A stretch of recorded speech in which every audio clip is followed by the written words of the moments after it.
Olá, sou o Alisson Roberto, professor de Química Geral. Vamos, nessa aula, estudar a eletrosfera do átomo. Por volta de 1911, Bohr, ele dividiu toda a eletrosfera do átomo em camadas, chamadas camadas eletrônicas.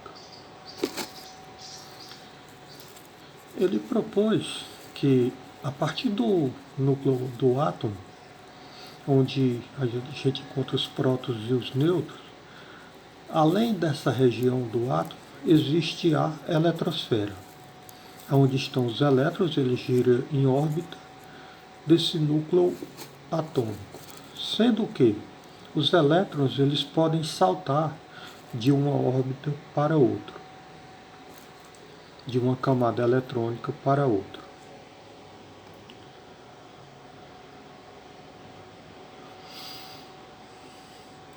O que Bohr fez foi dividir toda a eletrosfera do átomo em camadas, sendo que essas camadas eletrônicas pode variar de 1 até 7, ou eles chamam também de níveis de energia, e que eles dão o nome também de camada K, L, M, N, O, P e Q. Mas o interessante disso é que essas camadas eletrônicas, elas não vai haver a existência de todas essas camadas eletrônicas para todos os átomos, para todos os elementos químicos. Isso depende do qual o elemento químico eu estou me referindo. Se eu me referir ao hidrogênio, por exemplo, tá? Ele só vai ter uma única camada eletrônica.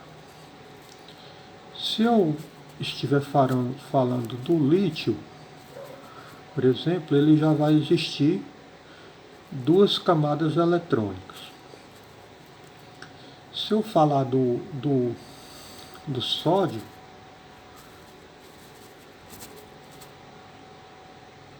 ele já vai passar a existir a terceira camadas eletrônicas. Então, essa variação de camadas eletrônicas de 1 a 7, isso depende do elemento químico no qual eu estou me referindo. Existe elemento que vai possuir uma camada eletrônica, ou até mesmo a 7ª camada eletrônica. Esse modelo é uma visualização de como é formado o átomo. Nós temos um núcleo, onde estão os prótons e os nêutrons, e mais as camadas eletrônicas.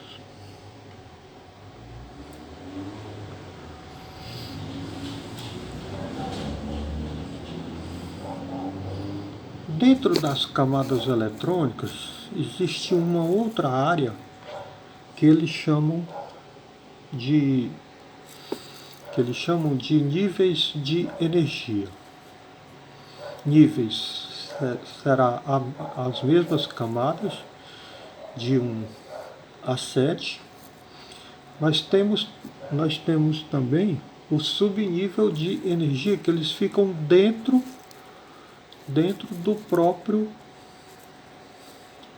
da própria camada eletrônica.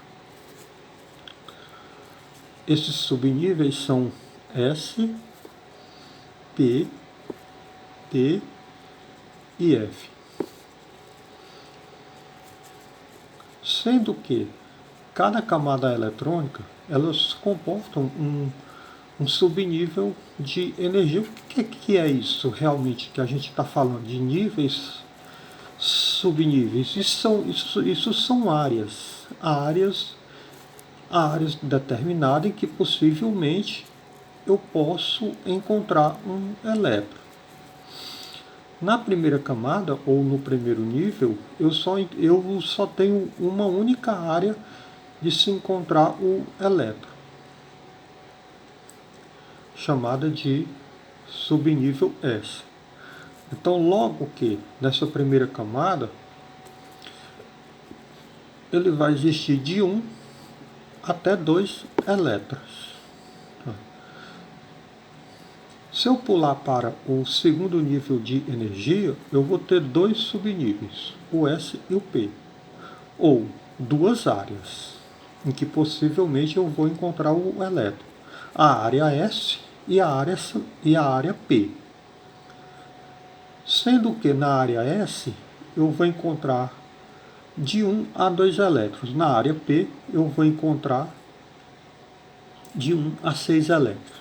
Se eu partir para a terceira camada, eu já vou passar a existir 3 áreas no qual eu posso encontrar elétrons. Essas áreas, que é o mesmo que eu estou falando de subníveis, são S, P, D somente. Em que o subnível S, ou a área S, eu vou encontrar de 1 a 2 elétrons. Na área P, eu vou encontrar de 1 a 6 elétrons. E na área D, eu vou encontrar de 1 a 10 elétrons. O quarto nível de energia, eu vou ter uma área S, em que estão os elétrons, uma área P, uma área D, em que os elétrons se localizam dentro, e uma área F, em que possivelmente esses elétrons estão girando em órbita. E assim segue sucessivamente para a quinta camada, a sexta camada e a sétima camada eletrônica. Esses subníveis são S, P, D e F. Tá? O subnível S só comporta no máximo 2 elétrons, o subnível P no máximo 6, o subnível D no máximo 10 e o subnível F no máximo 14.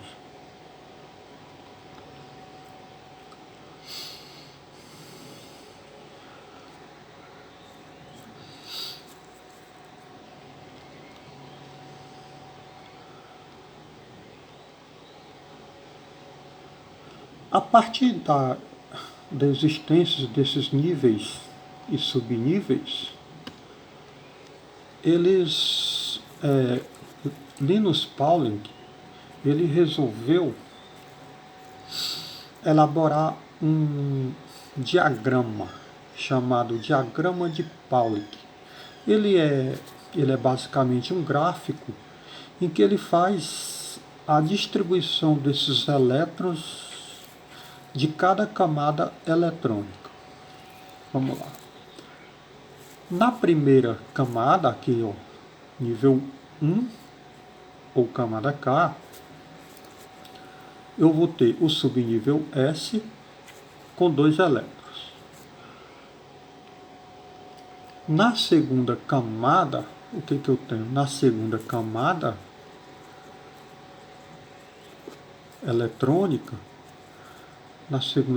eletrônica, eu vou ter os subníveis S e P.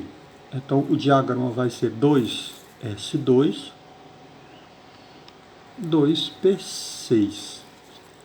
Para a terceira camada eletrônica, eu vou ter os subníveis S, P e D. Então, vai ficar 3S2, 3P6 e 3D10.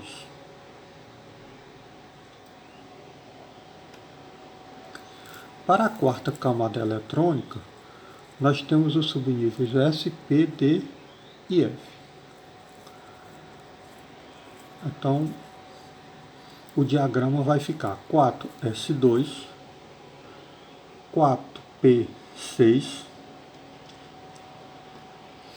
4D10, 4F14. Para a quinta camada eletrônica, nós vamos ter os subníveis S, P, D e F. E o diagrama estabelece a seguinte regra: 5S2, 5P6, 5D10, 5F14. Para a sexta camada eletrônica, nós vamos ter os subníveis S, P e D. E será 6S2, 6P6, 6D10. Para a sétima camada, nós vamos ter as áreas SP, ou subníveis SP, sendo que o diagrama poderá ser visualizado como 7S2, 7P6.